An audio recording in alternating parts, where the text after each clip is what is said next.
aye attention TV eso ensema etwegu e wo Ghana memu hase ana ede beso mo ne de ye kon Bible mu kakra eye Reverend Opambour aye and Opambour de nsem bi abeto dwan se Ghana memu hase je ye wo ensori nkuonkuo be 1000 ebi ni the Sabbatarians ebi mu se ne we na ye kwa asori Sunday na ye de ajama ebi mu kira ye de yenim Sabbath no na Reverend Opambour ede Sabbath mu nchiremu ede apa a wo chire ma chire se kamia koyese se wo ka se Sabbath pan de ne ka de ankanfo bi ejakra de ankanso bi na nkrofo Sabbath ya wo edi no enye enokra ene Sabbath no Opambour ene se mebre ana tudwa ye beko ne akotie ede aban ansa na menka wo se number no 054 8302985 na University Foundation. Exodus chapter 35. Verse 1.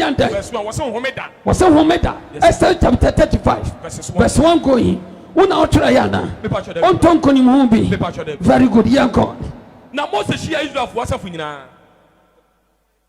Na Moses yada. Was share Israel safunyina. Was share Israel for safunyina. Na wakachi one say. Na Moses catch one say. And some already they share se muniso no. And some already they share se yeniso no.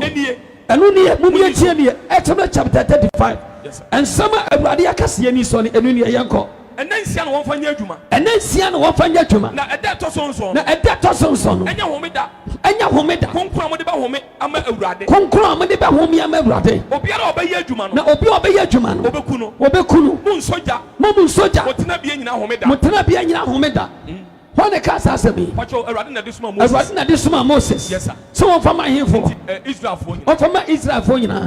Come yanko. Kabiam shabia kan 35 or kabiam. Yes sir. Na Moses share Israel safunyina. Na Moses share Israel safunyina. Na wakachira one say. Na wakachira one say. And some awurade dey ahye muniso. And some awurade dey ahye muniso ni. Enu ni yanko. Muniso. And then Sian won fanya adwuma. And then Sian won fanya adwuma. Na de to sonso. Na de to sonso. Enya homeda konkro. Enya homeda kronkron. Amode ba home. Ya de ba home. Ama awurade. Ama awurade. Obiara obeyi adwuma no. Obi obeyi adwuma no. Obeku no. Wonku sa nipa no ntwetwe. Mun soja. Mamun soja. Motena bia homeda. Mamun soja motena bia homeda. Maye soja yetena bia homeda. No de obe soja. No di agro be yadwuma no. Kuni yenku. Eda ne yenku no. Na se da no sof meeting ya. Yes sir. Yentena ka mu. Pacho homeda ne sanete. Yentena ka. Obi ntwika. Yempie fifie. Obi mpie mfra bonte efie nko abonte. Enko ba bia. Be pacho prophet. Wo so share wo de. Aduane kwa ma ni bi ensoja. Na so awurade. Yes sir. Ensoja. Ensoja mfa aduane Yes, si. oni badu ane home a. Me pacho wo se bi bia. bia. Wo sa wo yefunu nso. Ehome. Yes. Aduane de ebe me fifira ye den. Atew. Na wo so wudi homeda. Odifo. So for wudi agad me metu na wura be what. Me pesa de no. What tete me too much. Tede me ka toni. Tede me mo send that kasa. That's right. O said ram na de asoma. Onyame na de asoma. Me be cheche sansam mu. Jesus. Na fa wudi atimi aba. Yen fa homeda kwa heaven. Homeda kwa temwom. Odifo wani so a hagene. What dia be ho. Prophet, was say obi a tetena obi a wani so bia. Obi a wani so yenkunu, wan ye kunu ha. Sa titimrem wan obi kunu. Said ye wani so yekunu wan wan. Wan Bible dia abase. Wani homeda so ne yekunu.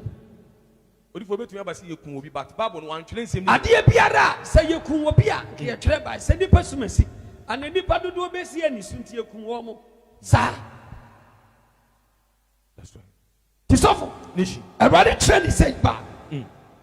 And say me bre wachire. That's right. Sa kai bi. Yes sir. Ade fo ni ahwefo. Mo me ntie nie. Ene obi amra sore. Ni ka cho obi biara.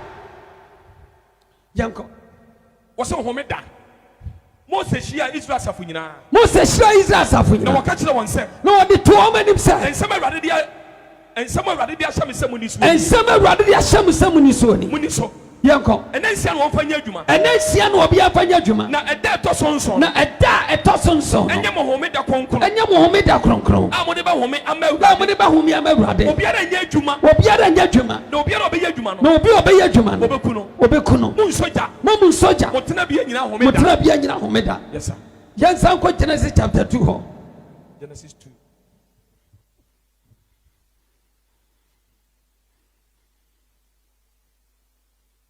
Patron so atifias mo so homeda. Na wo wi awosoro ni asase mu. Na onyame wi osoro ni asase bon. Asafu nyina no. Asafu nyina. Eda to sonson. Eda to sonson. Onyankopon wi ennyuma oye. Onyame wi ennyuma oye nyina. Na eda to sonson. Na eda to sonson. Onyankopon home firi ennyuma oye. Onyame home firi ennyuma oye nyina. Na onyankopon hira eda to sonson. Na onyame hira eda to sonson. Na wote ho. Na ote ho. Efrise. Enum no home firi ennyuma onyankopon. Enum no home gu ni firi ennyuma oye nyina mu. Yes. Osofo. Odifo. Na asemo oti asese. A prophet. Eda eto sonson. Enu no onyankopon de home ye. A Bible kire say enumu ana wo hira saa da no. The 7th day. Emu obi nya adwuma. Emu obi mpie. Emu obi nsoja e woni fie. Wotena bia baabi a wote baabi a wo ye adwuma, baabi a wo ye de be. Obi ahom woni fie. Uchika enkochika osofo wo preach am enko preach. Bibia wo ye bia tena fie. Edisafo onyame home firi nyuma oye ye ho. Me pa chan prophet. Na onyame home ye ne home waso dem. Bible so onyame home. Wo kwa sori fie kwa ya sori. Mpa sho da bi. Na den na mote home da no eye memenda na se kwasi adenti wo se. Eni kwa se obi ya sori memenda, eni kwa se obi ya sori kwasi ada. Na do oya sori kwasi ada ko bonsam jam. Eni wase ne san. Odifo eda ne de ye wo kan pa ta prophet ni nyina kwesi Saturday. Tem ensi oda. Odifo mpa wo kan ni ya. Me se ensi oda. Prophet yen fan hya se free ayi. Na odi hya se onyame en fan hya se free ho. Muni pa na mde mwadwen e de hya se free ho. Pa ma me kira ho. So hya se free efiada. Memenda kwasi ada. Ejuada benada yawada enanso ni sisen. Esi yawada.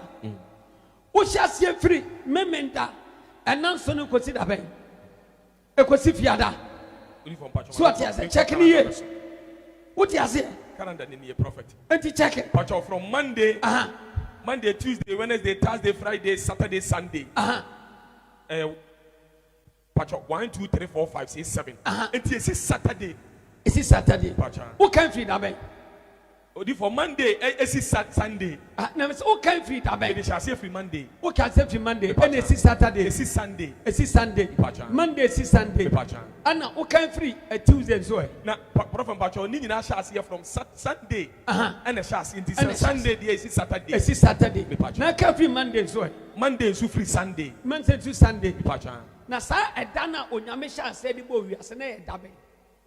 Odi for onyame dey shall say from Sunday. Also for me sure sumo. So onyame shall say free taben. Onyame shall say free taben. Chemi da pro onyame shall say ba de. Odi for ne de ama o Bible. Enu na ama wo Bible mi so for temi ka kira wo say ka kira etiefo. Ka kira kwase da sori fo.